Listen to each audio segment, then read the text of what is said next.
Hello, sisters. Welcome to the Sacred Medicine Podcast, weaving powerful, soulful practices into functional medicine. Step into this beautiful space of devotion and explore everything from nurturing foods, rituals, sexuality, and awakening your innate sensuality. It is time to own your radiance. This is the Sacred Medicine Podcast.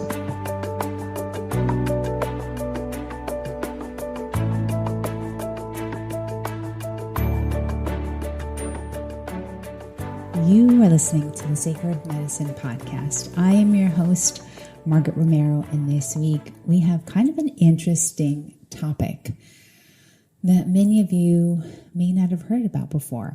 And so we have a new guest, Jen Maleka, and she's a functional health practitioner. And today we're talking all about parasites. Yeah, I love talking about parasites, and I love testing for parasites, actually. So this week, guess what? Parasites, when are they most active? During the full moon. So stay tuned, because we are talking all about it. And I think you're going to learn so much. On to the show.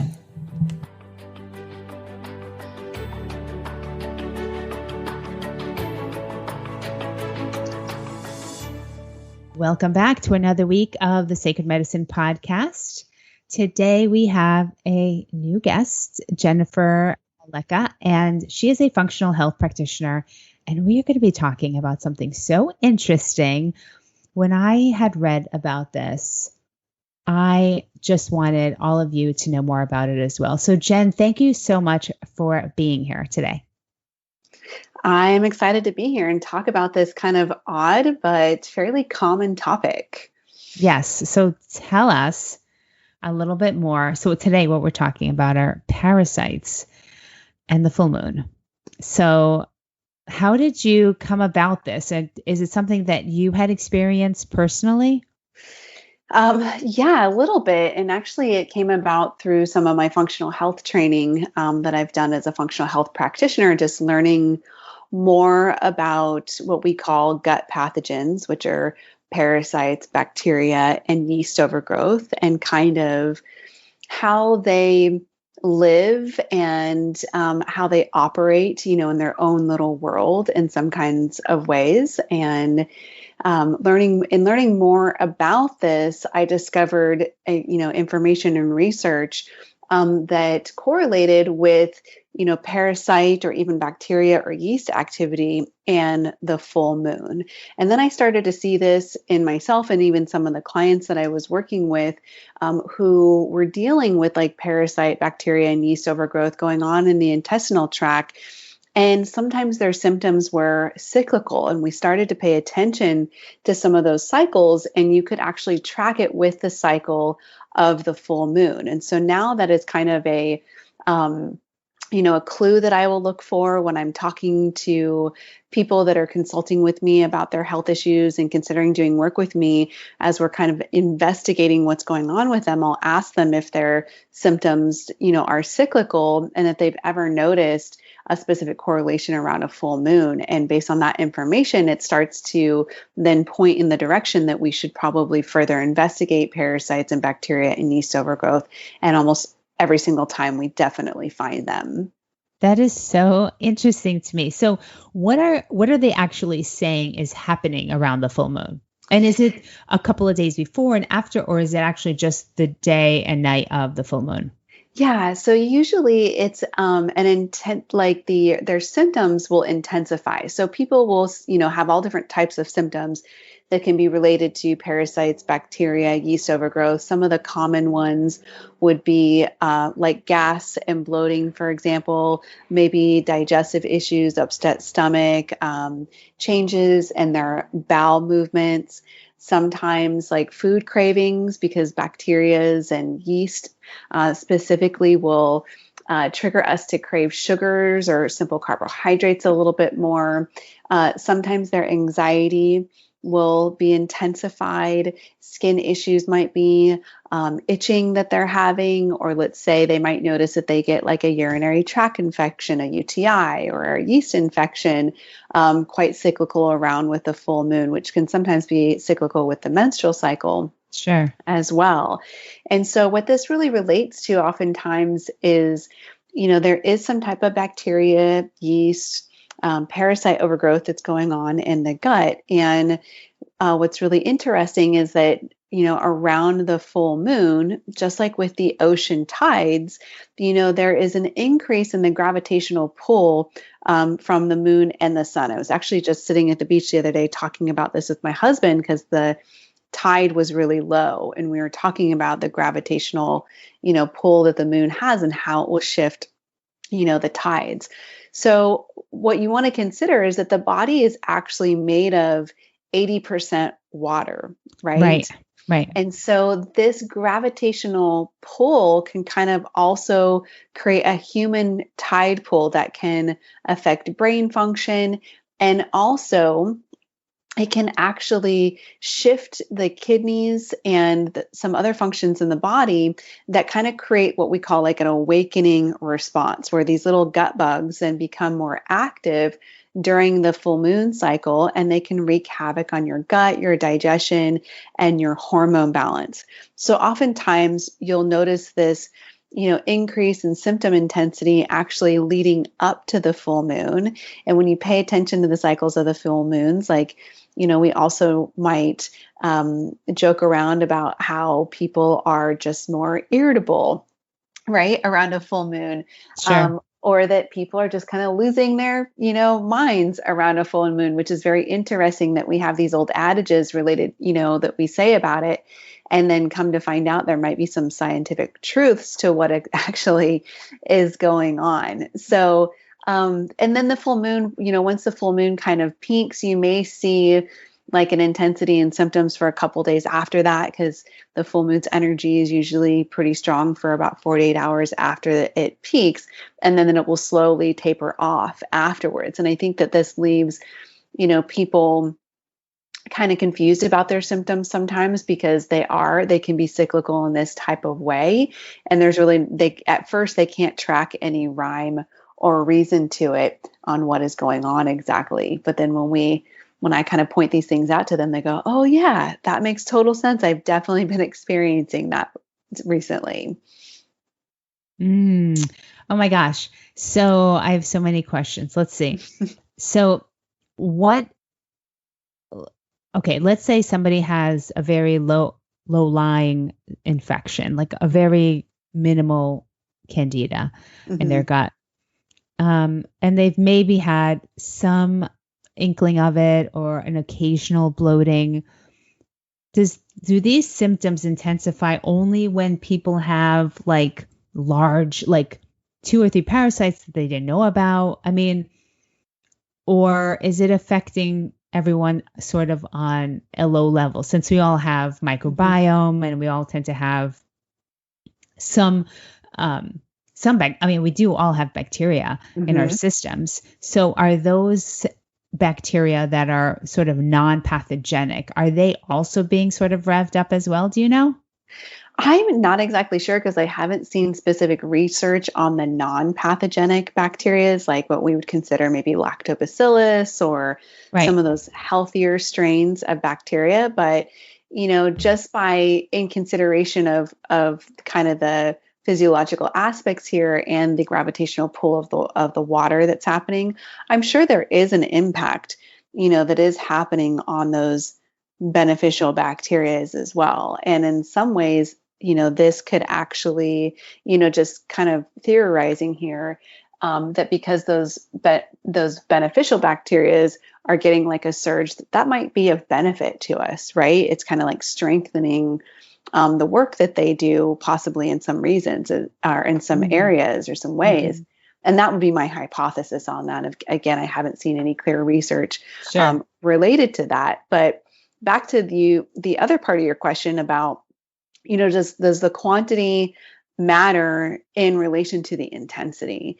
And I certainly would say that quantity does matter. And in general, in the gut, to your point, is that, we all have bacterias and parasites and yeast going on Right. in our gut. There's a certain level that is part of the normal ecosystem. It's very interesting.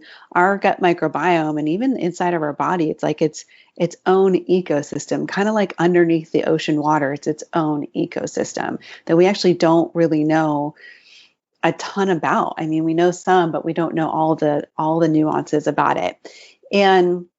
But what we do kind of know in this ecosystem is that we want a balance of beneficial bacteria versus some of these things that can be considered pathogenic. And when the pathogenic organisms, like some of those parasites and bacteria and yeast, start to overgrow and kind of overrule that beneficial bacteria, that's when we start to see them become problematic, right? Right. So that's when somebody will start to have, symptoms like bloating or fatigue, maybe flu-like symptoms, a low immune system function. They get sick or allergies really often. They have excessive hunger, constipation, diarrhea. Teeth grinding is actually a very interesting one. Like bruxism is what it's technically called, is related to parasites and yeast overgrowth. I actually experienced that myself when we had toxic mold in our home. And it really, did a number on my digestive system. And I had all these parasites and candidas and yeast and things like that going on. Like my dentist, one of my first clues about that was that my dentist was like, "Oh, you're grinding your teeth." And I was like, "What?"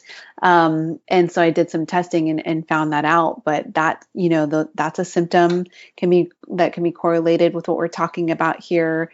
Hives, irritability, can't sleep at night, like any kind of sleep disturbances. Like if somebody feels wired, especially, but tired at nighttime, so almost like you get a second wind at nighttime, that's definitely like a signature sign that I see a lot of times about these parasites, bacteria, and yeast overgrowth. Changes in weight, joint pain, headaches, gas, and bloating. So we've got all these like symptoms, and I think one of the things that happens is sometimes we write off these symptoms because they're very common. And just because symptoms are common doesn't necessarily mean that they're normal. So as you maybe watch these symptoms intensify, that can be an indication that one, or even not even intensifying, but even that they developed in the first place and then they intensify, that can be an indication that one, there's some possible bacteria, yeast, parasite overgrowth that's going on. And then if you're knowing that these symptoms are cyclical, especially, and if you can pin it down with the full moon, I would say that those are some pretty strong correlations and reasons to go and investigate what's going on with your gut. Definitely. Wow. So I was maybe last month, it was the full moon night, and I could not sleep. And at first, I didn't think about this whole topic, but is there also, because I've heard this before, that the full moon, the light, the energy during the full moon night can be so intense that it could keep people up. So that's one of the things I thought of. I'm like, oh my God, the full moon is so intense. I just like lay it awake until like 2 a.m. and then finally dozed off. But is there also room to kind of say that energetically, or, that the full moon can be so the energy can be so intense that it could also cause that in people? Yeah, I would definitely agree with that. I mean, I myself am very much into astrology and energy fields and, the energy of the collective and what's going on in the world and everything like that. So especially for those people that are, highly sensitive people, that are empathic in some kind of way, that are very intuitive, or that are mediums or channelers, and working with some of those people in the work that I've done, we can certainly see that kind of the energy, we'll call it the energy of the moon itself, and during certain seasons or cycles of astrology, those could be other factors that are at play, right? It's not always going to be necessarily parasites, bacteria, and yeast overgrowth. But again, I think that comes, like, what you want to assess is the overall symptomology, and is it a reoccurrence, right? So if we're talking about like the full moon based on the energetics of it, those energetics would change from month to month based Sure. on, which astrology sign is it sitting in and what's going on with the collective and what's going on in the world. And, what am I feeling like as an empath or an intuitive or a highly sensitive right now? And so that can be a little bit more variable from month to month versus if you're noticing a pattern, like a cyclical pattern of every month this full moon comes around, or every time this full moon comes around, I'm seeing this intensity and symptoms, that might more strongly correlate with something that's going on in your gut, right? Mm-hmm. And then there's also other variables as well too, like, what did you eat? For example. So that's one of the aspects that I work on with clients a lot is, if they are eating a dinner that doesn't have the right macronutrient balance, like the right carbs and fats for their body specifically and what it needs, that can also create sleep disturbances. Sure. Like if they're waking up in the middle of the night, particularly between the window of like 2 and 3, that's usually an indication of their blood sugar is dropping and the body's releasing cortisol to Sure. bring blood sugar back to balance. Yeah. Which is basically giving them a shot of adrenaline, in the middle of the night in their disrupting their sleep, Yes. essentially, right? Or it can be Right. liver congestion or other things that are going on. So we certainly want to investigate all aspects and Mm. opportunities and start to like try to correlate the things together to see, okay, how are these things correlating and what is the most highly likely thing that might be occurring here based on repeated patterns. Okay. I love this. So, okay. So let's say someone is going to track this every month during the full moon. Mm-hmm. Would you say the best time is like the day before, the day of, and like 48 hours after? Is that like a good?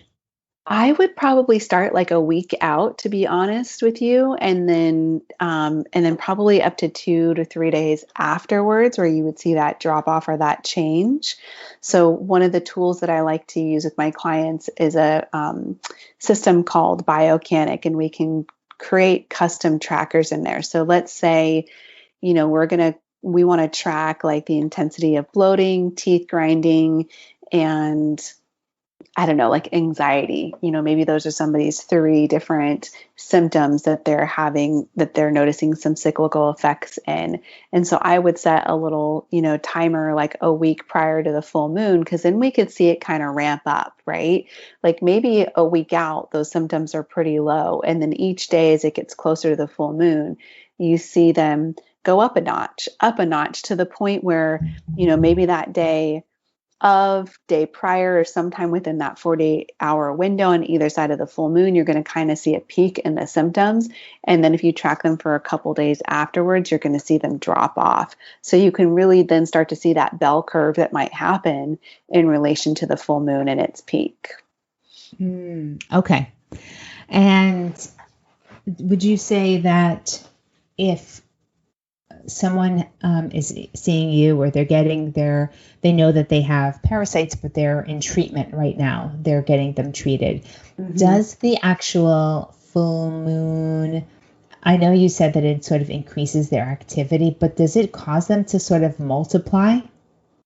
It certainly can. I mean, that's what part of the pulling sensation can activate a little bit, that they get more active and they can multiply during those times because of the increase in activity. Like we don't have a camera inside the gut to see exactly, right, what is going on necessarily in there. So I don't know specifically, but in general, there are probably like bacterias and parasites and yeast overgrowth, they will recruit other strains. So what's really interesting is that when we do a stool sample test to look at what's going on in somebody else's gut, it's not usually just one type of thing that's happening.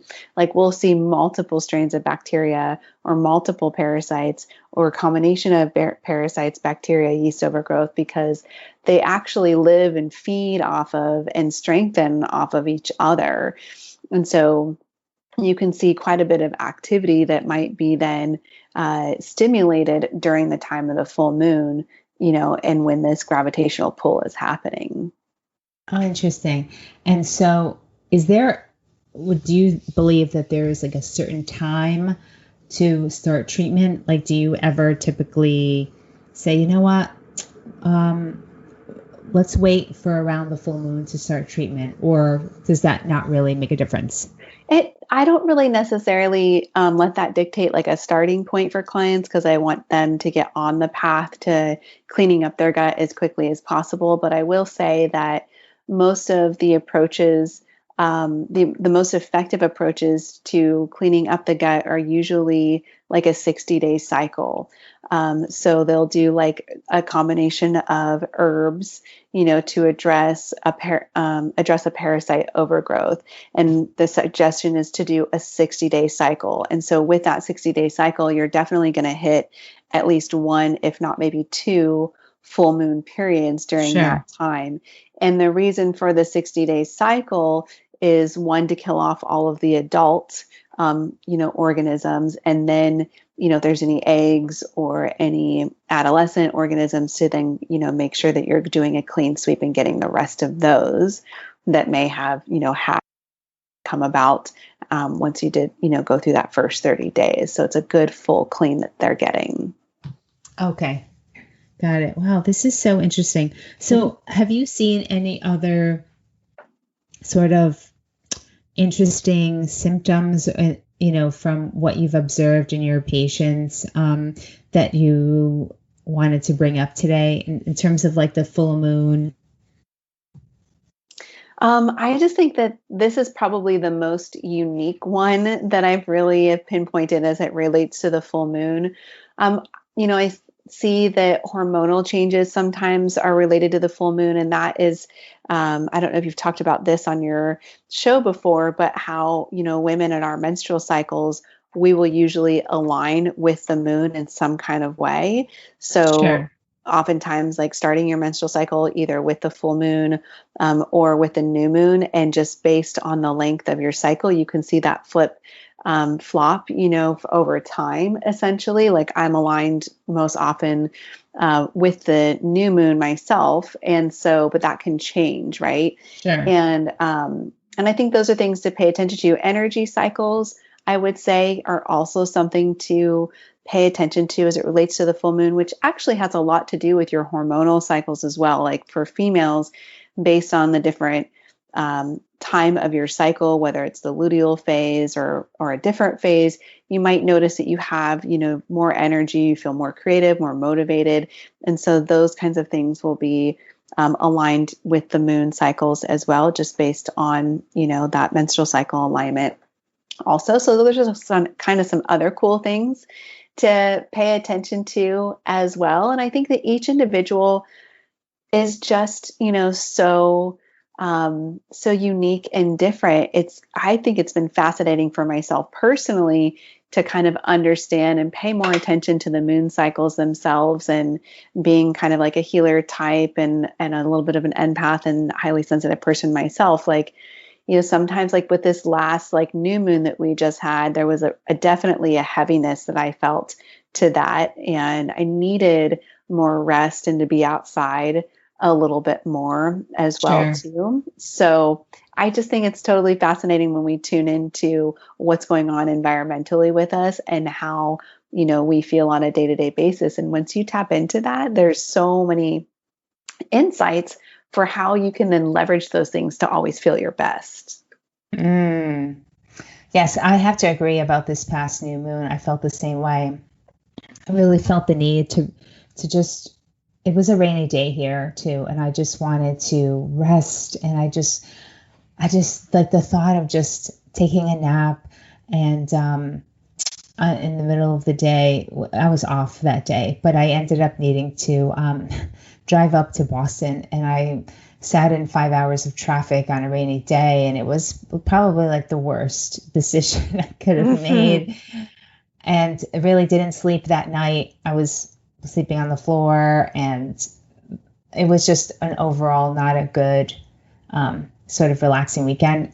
But I came home and I sort of like crashed, and I'm like, oh, I just need my bed. I need to sleep in. And I should have just listened to myself, and just my body really wanted to rest. Instead, it took me 5 hours to get there because of traffic. So bad decision on my end. But this is so interesting. So parasites, the full moon, and you've noticed an increase in symptomatology and more bloating, not only like the GI things, but you're also saying like irritability, anxiety, and also like headaches and joint pain. So it's not just a GI issue. It's much more than that.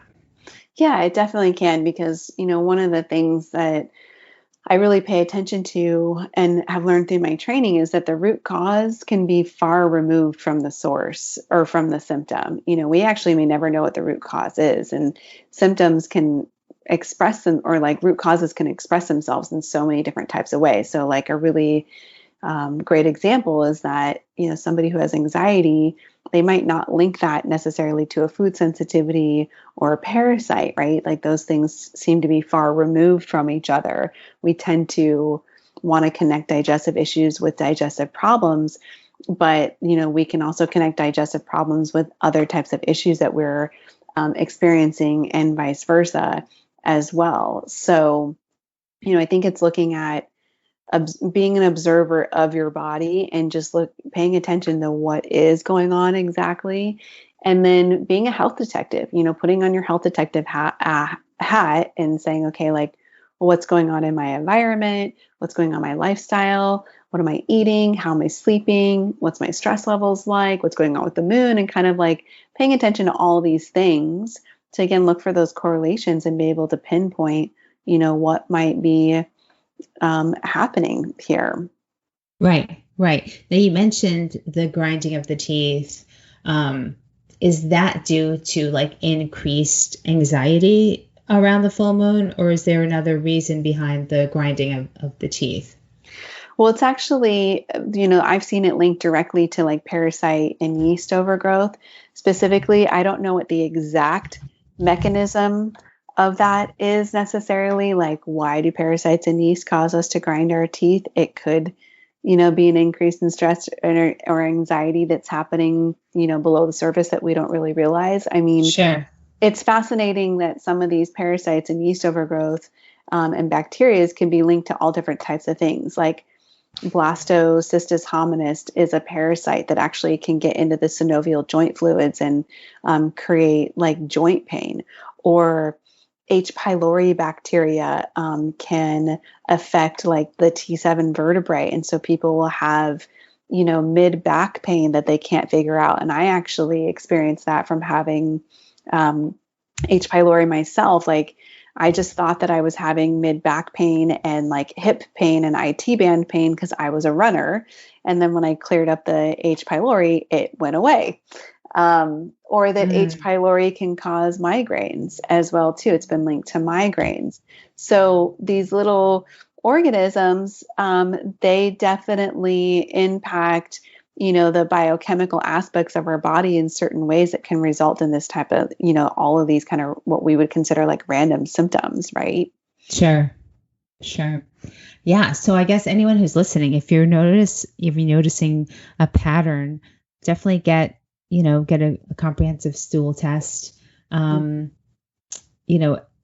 don't really, and I'm sure that you can also concur, Jen, but I don't believe that the stool test from a conventional lab is really that helpful, or I find it not to be very comprehensive. I typically will send my patients to get stool testing that they need to send back to a particular lab rather than the local lab. Would you say that?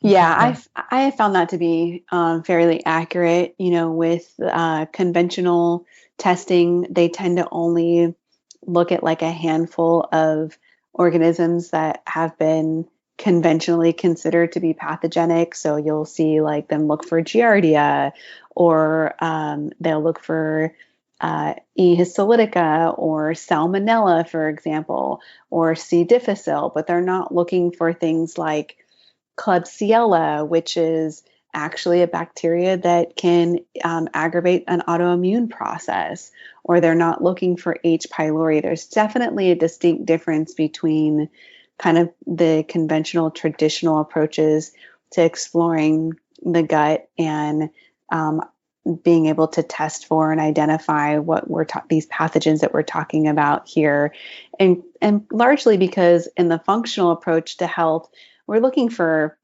what is the state of optimal, right? And Right. so, and looking at, and the science, some of the science, the conventional medical approach science is outdated. Like there's information and research that shows us that on average, it takes 17 to 18 years for new data to reach a doctor's desk. And then there's the time gap in them actually implementing it into their practices and process to allow for those things. And I think that we see this all over the place in our conventional medical system. Like I know myself, back before I was doing this work, like, trying to get a prescription medication for something or trying to get a test for something. And they would say, well, you don't meet the criteria for that. And, we see like largely that the insurance companies are dictating what qualifies, like, as criteria for a doctor Right. to be able to test for something or prescribe something, which seems a Yes. little ridiculous to me. That's just my personal opinion, because I'm like, well, isn't the doctor the expert? Like, shouldn't they be the deciders about what test or what medication that person, Exactly. needs, not Yes. some outdated criteria. So that's where I think we all just need to be more, be better advocates for our health. And I think in general, what we've been seeing a lot, what 2020 has shown us is like a breakdown of structures to rebuild them. But I think overall is like a world that we've been evolving in this place, like for a long time, whether it's in our school system or in our medical system, like we've been trying to like put people into this like box of criteria. And what we're recognizing is that we're all individuals. There's bio-individuality that's happening. Not everybody learns the same way or in the same environment, just like not everybody's health symptoms are going to result in the same outcomes necessarily or what Right. they need. This is why we're seeing people explore different dietary theories so much and trying to figure out what works for them, because the you know, the plate or the food guide pyramid, it's not a one size fits all approach in anything that we do. And I think that's just becoming more apparent for people. Yes, absolutely. Well, Jen, this has been such an enlightening conversation. I had no idea. And so thank you for enlightening me and for my listeners as well. And, the next time the full moon comes around, I'm certainly going to be, even, like you said, a week before, and then a couple of days after, sort of be a little more conscious as to if I feel any symptoms at all, or if there's, any sort of like bloating or anything like that that's sort of out of the ordinary. I'm really curious now for the next full moon. Something to definitely pay attention to. For sure. So Jen, tell us how people can find you. Yeah, well, they can find me over on Instagram at Holistic Health Boss. I'm pretty active over there, and holistic is with a W, just like whole foods or whole person, whole body. And also on Facebook at Holistic Health Boss, or I am a regular writer and will post up blogs on my website about things like this. So they can also find me at holistichealthboss.com. Great. Amazing. And so do you also see clients virtually? Yeah, I do. I live in San Diego and I work 100% remotely with clients. I have clients all over the world in Australia, Canada, the UK, and different parts of the US as well. Amazing. Amazing. All right. Well, thank you so much. This has been such a great conversation. And for all of you out there listening, if you've ever suspected that you may have a parasite or sort of thought like, well, I do eat like a ton of sushi. the idea of a parasite is, I mean, you don't have to travel to another country in order to get a parasite. You certainly can get it from foods, and sushi is kind of a big one. So if you've ever thought of it, or if you've been feeling some gas or bloating, kind of track it and see if anything worsens around the full moon, and find, Jen or myself or other providers out there that are also functional medicine practitioners. We all sort of think along the same lines, and most likely we all do very comprehensive stool testing. So Jen, thank you so much for your wisdom today. So great to meet you and having you on, and I'd love to have you back on sometime in the future. Yeah, well, thanks for having me. It was great to chat with you. Oh, you're welcome. Bye for now. Bye-bye. So how was it? I know it's possible that a lot of you are starting to think, do I have parasites? Because of the symptoms, some joint pain. You also see headaches, some gas and bloating. Just seems like those symptoms are so common. But let me tell you, parasites are also really common. And I love testing for it. So if you're interested in getting tested to see if you've got a parasite, and listen, also, you don't need to travel overseas to get a parasite. Not at all. So if you want to hear more and learn more about Jen, check out the show notes at margaretromero.com/episode 162. If you're interested in getting a stool test that will also let us know if you have parasites, worms, what your microbiome is like, if you have fat in your stool, if you have blood in your stool, if you have bacteria that can cause autoimmune conditions, drop me a line, email me, head on to my website on the contact page. Let me know if you would like to get a stool test. And if you have an autoimmune condition, I am coming out with something that I am so excited about. And it is this, oh my gosh, it's this program. It's 4 weeks, and with a bonus week in there that I threw in. And it will actually show you everything that I have personally done to get over all of my lupus symptoms and be flare-free for over a decade. So be on the lookout for that if you are interested in being one of the first people who I notify. Also, shoot me an email. All right, so I will see you all next week. Thank you so much for listening and for being here. Love you all so much. Bye for now.